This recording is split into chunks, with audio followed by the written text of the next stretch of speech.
নমস্কার। আজ আমার খুব ভালো লাগার একটা কবিতা আপনাদের শোনাচ্ছি।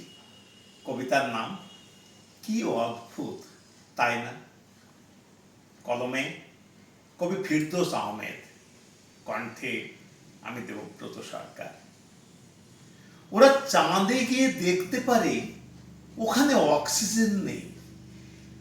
আমি খালি পেটে ওদের আশেপাশে ঘুরে বেড়াই, অথচ দেখতে পাই না আমার পেটে খাবার নেই। ওরা বুঝেও বোঝে না আমি খাবার চাই, চাঁদে যেতে চাই না। কি অদ্ভুত, তাই না? ওরা মেশিন দিয়ে মানুষের পেটের ভেতরে ছোট্ট পাথরটাকে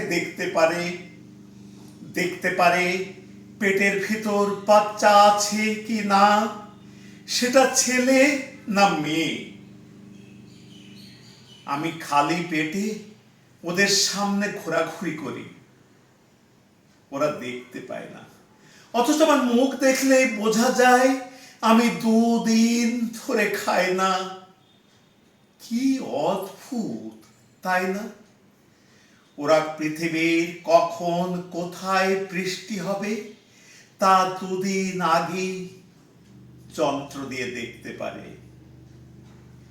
অথচ তাদের সামনে পেটের ক্ষুধায় আমার চোখ দিয়ে অনবরত বৃষ্টি ঝরছে, কিন্তু তারা দেখতে পায় না। ওদের যন্ত্রগুলো সব দেখে, শুধু দেখে না আমি 2 দিন ধরে খাই না। কি অদ্ভুত, তাই না? ওরা বাড়ির সামনে বাঁধা পোষা গরু, ছাগল, কুকুরে পেট দেখে বুঝতে পারে ওরা ক্ষুধার্ত।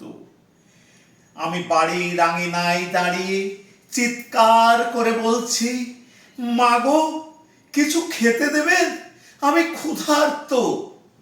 ওরা মাপ করো বলে এড়িয়ে যায়। ওরা আমার পেটের অবস্থা বুঝতে পারে না। জন্তুগুলো না চেয়েও পায়, আমি চেয়েও পাই না। কি অদ্ভুত, তাই না? ওরা মসজিদ, মন্দির, গির্জা, প্যাগোডা কোথায় একটু রং নষ্ট হয়ে গেছে তা দেখতে পাই। আমি ক্ষুধায় কাতর বিবর্ণ চেহারা নিয়ে উপাসনালয়ের সামনে দাঁড়িয়ে থাকি। ওরা আমার কালো মুখ দেখতে পায় না। ইট পাথরের স্থাপনাগুলো মানুষের সেবা পায়, আমি মানুষ হয়েও পাই না। কি অদ্ভুত, তাই না?